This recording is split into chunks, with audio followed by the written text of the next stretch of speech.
నమస్తే, welcome to journalist TV. Pending బిల్లులు చెల్లించాలని, పెండింగ్ జీతాలు తక్షణమే ఇవ్వాలని, ఎన్నికల హామీల్లో భాగంగా నెలకు 10,000 వేతనం చెల్లించాలని, తదితర సమస్యలు పరిష్కరించాలని కోరుతూ సిఐటియు ఆధ్వర్యంలో కొత్తగూడెం కలెక్టరేట్ ఎదుట మధ్యాహ్న భోజన కార్మికులు నిరసన ధర్నా చేపట్టారు. ఈ సందర్భంగా వారు మాట్లాడుతూ బయట నుండి వడ్డీకి డబ్బులు తెచ్చుకొని పిల్లలకు మధ్యాహ్నం భోజనం పెడుతున్నామని అన్నారు. చాలని జీతాలతో తీవ్ర ఇబ్బందులు పడుతున్న మధ్యాహ్న భోజన కార్మికులకు నెలకు 10,000 గౌరవ వేతనం చెల్లించాలని డిమాండ్ చేశారు.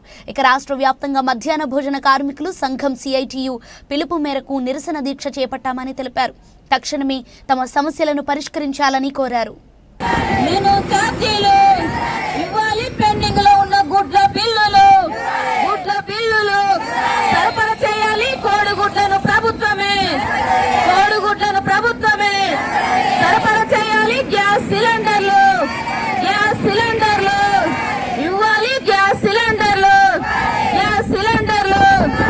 వర్ధిల్లాలి మధ్యాహ్న భోజన కార్మికుల ఐక్యత, కల్పించాలి పిఎఫ్ఈఎస్ఐ సౌకర్యం, కల్పించాలి చట్టబద్ధ సౌకర్యాలు, కల్పించాలి మధ్యాహ్న భోజన కార్మికులకు చట్టపరచాలి మధ్యాహ్న భోజన కార్మికుల చట్టబద్ధ సౌకర్యాలు, నశించాలి మధ్యాహ్న భోజన కార్మికుల పట్ల కేంద్ర రాష్ట్ర ప్రభుత్వ నిర్లక్ష్య వైఖరి, నశించాలి మధ్యాహ్న భోజన కార్మికుల పట్ల కేంద్ర రాష్ట్ర ప్రభుత్వ నిర్లక్ష్య వైఖరి. మధ్యాహ్న భోజన కార్మికుల ఐక్యత, వర్ధిల్లాలి మధ్యాహ్న భోజన కార్మికుల ఐక్యత. జిందాబాద్ జిందాబాద్ జిందాబాద్ జిందాబాద్. మధ్యాహ్న భోజన కార్మికుల సమస్యలను ఇవ్వాలి. పెండింగ్ లో ఉన్న బిల్లులు ఇవ్వాలి. పెండింగ్ లో ఉన్న జీతాలు ఇవ్వాలి. పెండింగ్ లో బ్యాంకు రుణాలు ఇవ్వాలి. మధ్యాహ్న భోజన కార్మికులకు బ్యాంకు రుణాలు ఇవ్వాలి. పెండింగ్ బిల్లులు ఇవ్వాలి. 10,000 రూపాయలు ఇవ్వాలి. ముఖ్యమంత్రి రేవంత్ రెడ్డి.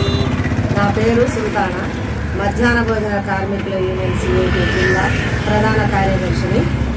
ఈరోజు మేము జిల్లా కలెక్టర్ ఆఫీస్ ముందు ధర్నా చేయడం కారణం, మా కార్మికులకు 8 నెలల నుండి పెండింగ్ బిల్లులు, పెండింగ్ జీతాలు, గుడ్ల బిల్లులు ఇవ్వడం లేదు. మాకు అసలు యూనిఫామ్ లేదు, గుర్తింపు కార్డులు కూడా ఇవ్వడం లేదు. ప్రతి నెల ఇచ్చే జీతాలు కూడా ఇవ్వకుండా కేంద్ర రాష్ట్ర ప్రభుత్వం 2,000 ఇస్తానంది, కేంద్ర ప్రభుత్వం 1,000 ఇస్తానన్నది. ఇప్పుడు రాష్ట్ర ప్రభుత్వం జీతాలు ఇయ్యక 5 నెలలు అవుతుంది, కోడిగుడ్ల బిల్లులు ఇయ్యక 8 నెలలు అవుతుంది. బిల్లులు కూడా రావట్లేదు. ఈ కార్మికులు నానా అవస్థలు పడి అప్పులు చేసి తీసుకొచ్చి బిల్లులు వంటలు చేసి పెడుతున్నా సరే రాష్ట్ర ప్రభుత్వానికి కానీ కేంద్ర ప్రభుత్వానికి కానీ వాటికి కొద్దిగా కూడా చలనం లేదు. వీళ్ళు బిల్లులు తీసుకొచ్చి పెడుతున్నా వీళ్ళను అడిగితే మీరు వండితే వండండి లేకపోతే వెళ్ళిపోండి అన్న చందానం ఉంటారు. కాబట్టి మేము ఇలాంటి సమస్యల పరిష్కారం కోసం ఈరోజు కలెక్టర్ ఆఫీస్ ముందు ధర్నాను పెట్టినాము. ఈ ధర్నాకు జిల్లా నలుమూలల నుండి మధ్యాహ్న భోజన కార్మికులు అందరూ వచ్చారు. మా సమస్యల పరిష్కారం కోసం మార్చి 24వ తారీఖు చలో ఇందిరా పార్క్ కూడా వెళ్తున్నాము. అక్కడ అసెంబ్లీ సమావేశం జరుగుతున్నాయి కాబట్టి అక్కడ రాష్ట్ర ప్రభుత్వానికి కూడా మా సమస్యలను విన్నవించుకునేందుకు వెళుతున్నాము. ఈరోజు తెలంగాణ మధ్యాహ్న భోజన పథకం కార్మికుల యూనియన్ సిఐటియు ఆధ్వర్యంలో రాష్ట్ర వ్యాప్తంగా ఉన్న మధ్యాహ్న భోజన కార్మికుల సమస్యలు పరిష్కరించాలని చెప్పేసి ఈరోజు భద్రాద్రి కొత్తగూడెం జిల్లా కలెక్టర్ కార్యాలయం ముందు ఈ నిరసన ధర్నా కార్యక్రమాన్ని చేస్తూ ఉన్నాం.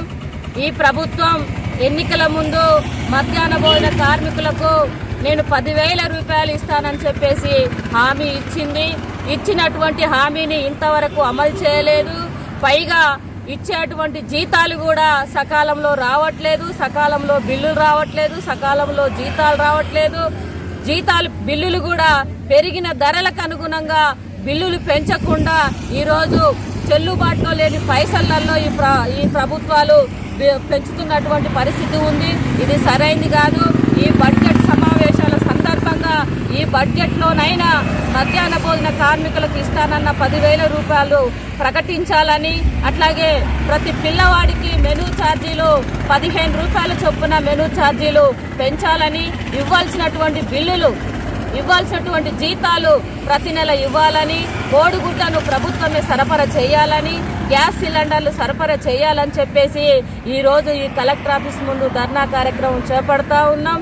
ఈ ప్రభుత్వం ఏదైతే ఈ మధ్యాహ్న భోజనం గ్రామాల్లో ఏదైతే డ్రాప్ అవుట్స్ సంఖ్య బాగా పెరుగుతుందని ఆ సంఖ్య తగ్గించడం కోసమే మధ్యాహ్నం స్కూల్లో వంట చేయాలని చెప్పి ఈ మధ్యాహ్న భోజన పథకాన్ని పెట్టిన తర్వాత కూడా ఇది బాగా విజయం సాధించిందని కేంద్ర రాష్ట్ర ప్రభుత్వాలు చెప్తున్నాయి.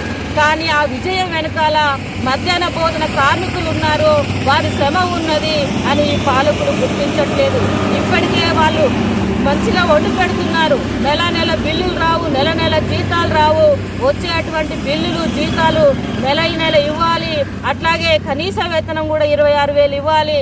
ఈరోజు వంట చేసే క్రమంలో మధ్యాహ్న భోజన కార్మికులు నూనె పోపేసేటువంటి క్రమంలో నూనె చిల్లి కంట్లోబడి ఈరోజు కరకగూడెం మండలంలో మధ్యాహ్న భోజన కార్మికులు కన్నే పోయింది. ఎటువంటి భద్రత లేదు మధ్యాహ్న భోజన కార్మికులకు.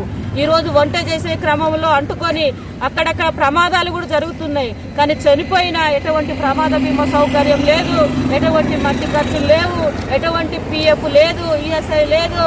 కాబట్టి ఇప్పటికైనా ప్రభుత్వం ప్రమాద బీమా సౌకర్యం కల్పించాలి, ఈఎస్ఐ సౌకర్యం కల్పించాలి, పిఎఫ్ సౌకర్యం కల్పించాలి, వేతనాలు పెంచాలని చెప్పేసి ఈరోజు పెద్ద ఎత్తున ఈ కలెక్టర్ ఆఫీస్ ముందు ధర్నా కార్యక్రమం చేపట్టాం. ఇప్పటికే అనేక దఫాలుగా ఈ అధికారులను కలిశాం, ఎంపీలను కలిశాం, ఎమ్మెల్యేలను కలిశాం. మా బాధలు చెప్పుకున్నప్పుడు ఈ పాలక ప్రభుత్వాలు పట్టించుకోవట్లేదు. ఇప్పుడైనా మా సమస్యలు పరిష్కరించాలి, లేని పక్షంలో ఈ పోరాటాలను ఇంకా మరింత ఉధృతం చేస్తామని చెప్పేసి కూడా ఈ ప్రభుత్వానికి హెచ్చరిక చేస్తున్నాం.